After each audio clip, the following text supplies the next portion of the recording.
வணக்கம். பிரதான செய்திகள். விரிவான செய்திகளுக்கு முன் தலைப்புச் செய்திகள். டிட்வா சூறாவளி இழப்பீடு செலுத்தும் பணியிலிருந்து கிராம சேவகர்கள் விலகல். கிழக்கு மாகாண வைத்தியசாலைகளில் மீண்டும் இன்று பணி பகிஷ்கரிப்பு. யாழ் உள்ளிட்ட பகுதிகளுக்கு மீண்டும் மழை, நாகமுத்து பிரதீபராஜா எச்சரிக்கை. நண்பர்களுடன் குளத்தில் நீராடச் சென்ற உயர்தர மாணவன் பலி, வவுனியாவில் துயரம். யாழ் மருத்துவ பீடத்தில் அனுமதியின்றி நுழைந்த மாணவியால் வெடித்த சர்ச்சை. திடீரென்று சுகையினம் ஏற்பட்ட இளம் குடும்பஸ்தர் யாழ் போதனாவில் மரணம். இணைய விளம்பரங்களில் கோடி ரூபாய் மோசடி, சிக்கிய ஒரே குடும்பத்து பெண்கள். பாலிய கொடையில் ஒருவர் கொடூரமாக வெட்டி கொலை, மூவர் கைது. இலங்கையர்களுக்கு தொடர்ந்தும் அதிர்ச்சி கொடுக்கும் தங்கம், இன்றும் அதிகரிப்பு. வேன் லொரி மோதி விபத்து, 5 பேர் வைத்தியசாலையில் அனுமதி. வீட்டு பணிப்பெண்களை நண்பர்கள் முன்னிலையில் நிர்வாணமாக்கி காணொளி எடுத்த பிரபல வர்த்தகர் கைது. இந்தியாவில் சக்தி வாய்ந்த நிலநடுக்கம் பதிவு. வெளிநாடொன்றில் அதிவேக தொடருந்துகள் மோதி கோர விபத்து, பலர் பலி. தொடர்வன விரிவான செய்திகள். டிட்வா சூறாவளியால் பகுதியளவில் சேதமடைந்த வீடுகளுக்கு அரசாங்கத்தால் வழங்கப்படும் 5 லட்சம் ரூபாய் கொடுப்பனவை வழங்கும் பணியிலிருந்து இன்று முதல் விலகிக் கொள்ள கிராம சேவகர்கள் தொழிற்சங்க கட்டமைப்பு தீர்மானித்துள்ளது. இந்த கொடுப்பனவுகளை வழங்குவதற்காக வெளியிடப்பட்ட சுற்றறிக்கையில் உள்ள குறைபாடின் காரணமாக இந்த தீர்மானத்தை எடுத்துள்ளதாக அந்த சங்கத்தின் இணைத்தலைவர் நந்தன ரணசிங்க தெரிவித்தார். இந்த கொடுப்பனவு வழங்கும் செயல்முறையை அரசாங்கம் இன்னும் முறையான வகையில் ஒழுங்குபடுத்த வேண்டும் என்றும் அவர் தெரிவித்தார். இது தொடர்பான சுற்றறிக்கையில் கடுமையான குறைபாடுகள் இருப்பதாக கூறி பிரதேச செயலாளர்கள், உதவி பிரதேச செயலாளர்கள் சங்கம் மற்றும் அரச கணக்காய்வாளர்கள் சங்கம் என்பன ஏற்கனவே இந்த பணிகளில் இருந்து விலகியிருந்தன. இதையடுத்து அந்த பணிகளை முன்னெடுக்கும் பொறுப்பு கிராம உத்தியோகத்தர்களுக்கு ஒப்படைக்கப்பட்டது. எனினும் இன்று முதல் தாங்களும் அந்த பணியில் இருந்து விலகுவதாக கிராம உத்தியோகத்தர் தொழிற்சங்க கூட்டமைப்பு அறிவித்துள்ளதாக தெரிவிக்கப்படுகின்றது. கிழக்கு மாகாணத்தில் உள்ள வைத்தியசாலைகளில் இன்று வைத்தியர்கள் பணி பகிஷ்கரிப்பை முன்னெடுத்ததால் வைத்திய சேவைகளின்றி பொதுமக்கள் சிரமத்துக்குள்ளாகியுள்ளனர். அக்கறை பெற்று ஆதார வைத்தியசாலையின் வைத்திய அத்தியட்சகரை பதவி நீக்கம் செய்து பக்கச்சார்பற்ற விசாரணையை முன்னெடுக்குமாறு கோரி தொடர்ச்சியான போராட்டங்கள் அரசு வைத்திய அதிகாரிகள் சங்கத்தால் முன்னெடுக்கப்பட்டு வந்த நிலையில் இன்றைய தினம் பணி பகிஷ்கரிப்பு முன்னெடுக்கப்பட்டது. வைத்தியர்களின் பணி பகிஷ்கரிப்பு காரணமாக மட்டக்களப்பு போதனா வைத்தியசாலையில் சேவைகளின்றி மக்கள் பெரும் சிரமத்தை எதிர்கொண்டதாக தெரிவிக்கப்பட்டுள்ளது. வடக்கு மற்றும் கிழக்கு மாகாணங்களின் பல பகுதிகளுக்கு எதிர்வரும் 23ஆம் தேதி முதல் மிதமானது முதல் சற்று கனமானது வரை மழை கிடைக்கும் வாய்ப்புள்ளதாக யாழ்ப்பாண பல்கலைக்கழகத்தின் புவியத்துறை தலைவர் பேராசிரியர் நாகமுத்து பிரதீபராஜா எச்சரிக்கை விடுத்துள்ளார். அவர் நேற்று வெளியிட்ட பதிவில் எதிர்வரும் 22ஆம் தேதி இலங்கையின் கிழக்கு மற்றும் தென்கிழக்கு மண்டலத்தில் உறுதியற்ற தன்மை காணப்படும் என்றும் தெரிவித்தார். இதன் காரணமாக எதிர்வரும் 23ஆம் தேதி முதல் 27ஆம் தேதி வரை வடக்கு மற்றும் கிழக்கு மாகாணங்களின் பல பகுதிகளுக்கு பரவலாக மிதமானது முதல் கனமான மழை கிடைக்கும் வாய்ப்புள்ளதாக தெரிவித்தார். மேலும் இக்கால பகுதியில் மத்திய ஊவா, வடமத்திய மற்றும் தென் மாகாணங்களுக்கு மழை கிடைக்கும் வாய்ப்புள்ளதாகவும் நாகமுத்து பிரதீபராஜா மேலும் எதிர்ப்பு கூறியுள்ளார். வவுனியா மயிலங்குளம் குளத்தில் நீராடச் சென்ற மாணவன் ஒருவர் நீரில் மூழ்கி உயிரிழந்துள்ளதாக தெரிவிக்கப்பட்டுள்ளது. வவுனியா கோயில் புதுக்குளம் பகுதியைச் சேர்ந்த 4 மாணவர்கள் மயிலங்குளம் குளத்துக்கு நேற்று மாலை நீராடச் சென்றனர். இதன் பொழுது மாணவர்கள் குளத்தில் குளித்துக் கொண்டிருந்த போது ஒரு மாணவன் நீரில் மூழ்கி உயிரிழந்தார். உயிரிழந்தவர் கோயில் புதுக்குளம் பகுதியைச் சேர்ந்த 18 வயதுடைய சிவலிங்கம் தனுசியன் என்ற உயர்தர வகுப்பு மாணவன். உயிரிழந்த மாணவனின் சடலம் உடல்கூற்று பரிசோதனைகளுக்காக வவுனியா வைத்தியசாலையில் ஒப்படைக்கப்பட்டுள்ளதாக தெரிய வருகிறது. யாழ்ப்பாண பல்கலைக்கழக மருத்துவ பீடத்துக்கு அனுமதி பெறாமல் மருத்துவ பீடத்தில் 2 மாதங்கள் கற்கையை தொடர்ந்த மாணவி தொடர்பில் தகவல்கள் வெளியாகியுள்ளன. இந்த விடயம் தொடர்பில் பல்கலைக்கழக மானிய ஆணைக்குழுவுக்கு தெரியப்படுத்தப்பட்டுள்ளதாக மருத்துவ பீடம் தெரிவித்துள்ளது. கடந்த நவம்பர் மாதம் மருத்துவ பீட புதுமுக மாணவர்களுக்கு கற்கை நெறிகள் ஆரம்பிக்கப்பட்டன. அதன்பொழுது கண்டியைச் சேர்ந்த பெரும்பான்மையின யுவதி ஒருவர் புதுமுக மாணவர்களுடன் பல்கலைக்கழக மாணவர் விடுதியில் பதிவுகளை மேற்கொண்டு விடுதியில் தங்கியிருந்த மருத்துவ பீட விரிவுரை மண்டபத்துக்கு விரிவுரைகளுக்கு கடந்த 2 மாத காலத்துக்கு மேலாக சென்று வந்தார். இந்நிலையில் வெள்ளிக்கிழமை கற்கை செயற்பாட்டின் போது மாணவர்களை குழுக்களாக பிரித்தனர்.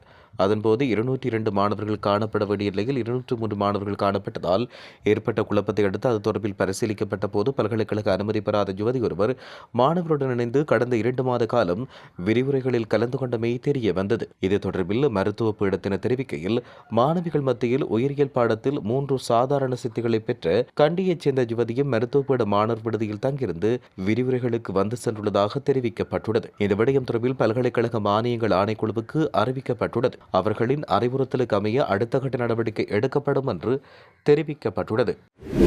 திடீரென்று உடல் சுகையினம் ஏற்பட்ட இளம் குடும்பஸ்தர் ஒருவர் யாழ் போதனா வைத்தியசாலையில் உயிரிழந்துள்ளார். இது தொடர்பில் தெரிய வருகையில், பாரதிபுரம் பிசோமடு பகுதியைச் சேர்ந்த நாச்சியப்பன் பிரபு வயது 38 என்பவரை உயிரிழந்தார்.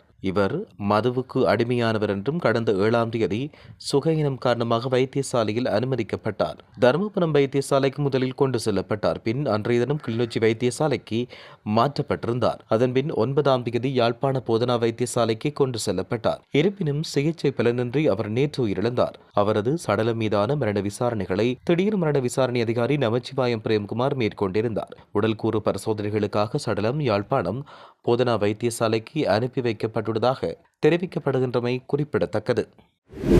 இணையத்தினூடாக மக்களை ஏமாற்றி பாரிய நிதி மோசடியில் ஈடுபட்டு வந்த ஒரு குழுவை கைது செய்துள்ளதாக மேல்மாகாண குற்றப்புலனாய்வு பிரிவு தெரிவிக்கிறது. ஒரே குடும்பத்தைச் சேர்ந்த பெண்கள் 3 இவ்வாறு கைது செய்யப்பட்டதாக போலீசார் தெரிவித்தனர். சந்தேக நபர்களில் ஒரே குடும்பத்தைச் சேர்ந்த 2 சகோதரிகள் மற்றும் அவர்களின் மைத்துனி ஆகியோர் உள்ளடங்குவதாக போலீசார் தெரிவித்தனர். இவ்வாறு கைது செய்யப்பட்டுள்ள பெண்கள் தரமான தளபாடங்களை நியாயமான விலையில் விற்பனை செய்வதாகவும் அவற்றுக்கு உத்தரவாதம் வழங்குவதாகவும் இணையத்தில் விளம்பரங்களை பதிவிட்டனர். அது நம்பி நாட்டின் பல பிரதேசங்களைச் சேர்ந்தோர் பணத்தை வைப்பு செய்துள்ள நிலையில் சுமார் 1 கோடி ரூபாய்க்கும் அதிக பணத்தை இவர்கள் திட்டமிட்டு மோசடி செய்துள்ளனர். இந்த குற்றங்களை செய்ய பயன்படுத்தப்பட்ட ஒரு மொபைல் போன், தனியார் வங்கிகளில் இருந்து 2 விசா அட்டைகள் மற்றும் மோசடி பணத்தில் 87,000 ரூபாய் ஆகியவற்றை சந்தேக நபர்களிடமிருந்து போலீசார் மீட்டுள்ளதாக தெரிய வருகிறது. சம்பவம் தொடர்பிலான மேலதிக விசாரணைகளை போலீசார் மேற்கொண்டு வருவதாகவும் தெரிவிக்கப்படுகின்றமை குறிப்பிடத்தக்கது.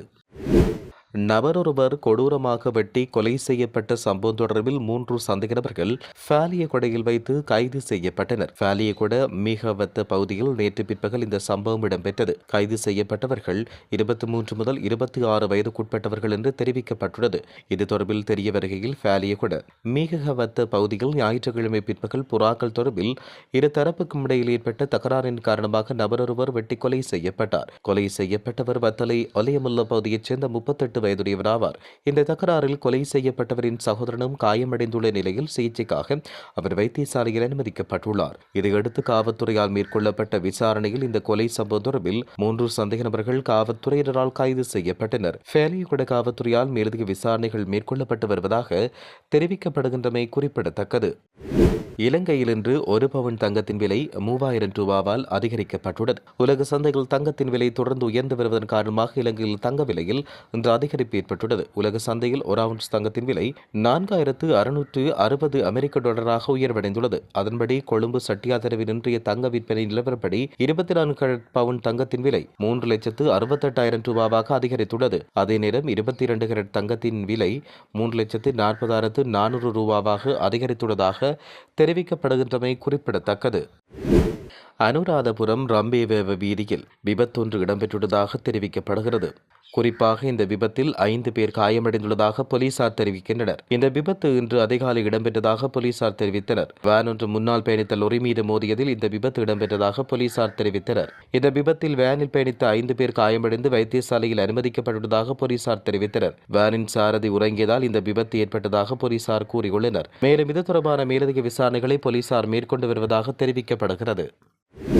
வீட்டுப் பணிப்பெண்ணை நண்பர்கள் முன்னிலையில் நிர்வாணமாக்கி காணொலி எடுத்து சமூக ஊடகத்தில் பகிர்ந்த பிரபல வர்த்தகர் ஒருவர் சிறுவர் மற்றும் மகளிர் போலீஸ் பணியகத்தின் அதிகாரிகளால் நேற்றைய தினம் கைது செய்யப்பட்டுள்ளார். சிறுவர் மற்றும் மகளிர் போலீஸ் பணியகத்தின் அதிகாரிகளுக்கு கிடைத்த தகவலின் பேரில் மேற்கொள்ளப்பட்ட சுற்றிவளைப்பில் சந்தேக நபரான பிரபல வர்த்தகர் ஒருவர் ஹாலி ஹிக்கடுவு பிரதேசத்தில் உள்ள ஹோட்டல் ஒன்றில் வைத்து கைது செய்யப்பட்டார். கைது செய்யப்பட்டவர் கொழும்பு பொரளை பிரதேசத்தைச் சேர்ந்த 43 வயதுடைய பிரபல வர்த்தகர் ஆவார். பெண்ணொருவர் நபரொருவரால் குழு ஒன்றின் முன்னிலையில் நிர்வாணமாக காணொலி ஒன்று அண்மையில் சமூக ஊடகத்தில் பரவியிருந்தது. இது தொடர்பில் சிறுவர் மற்றும் மகளிர் போலீஸ் பணியகத்தின் அதிகாரிகளால் மேற்கொள்ளப்பட்ட விசாரணையில் குறித்த பெண் பிரபல வர்த்தகர் ஒருவரின் வீட்டு பணிப்பெண் என்று தெரிவிக்கப்பட்டது. இதையடுத்து போலீசாரால் மேற்கொள்ளப்பட்ட மேலதிக விசாரணைகளில் சந்தேக நபரான பிரபல வர்த்தகர் கிக்கடவை பிரதேசத்தில் உள்ள ஹோட்டல் ஒன்றில் வைத்து கைது செய்யப்பட்டுள்ளார். இந்த சம்பவத்துக்காக சந்தேக நபரான பிரபல வர்த்தகருக்கு உடந்தையாக இருந்த குற்றச்சாட்டில் இரத்தினபுரி எகலியகுட பிரதேசத்தைச் சேர்ந்த 44 மற்றும் 55 வயதுடைய இருவர் கைது செய்யப்பட்டனர். இது தொடர்பில் மேலதிக விசாரணைகளை சிறுவர் மற்றும்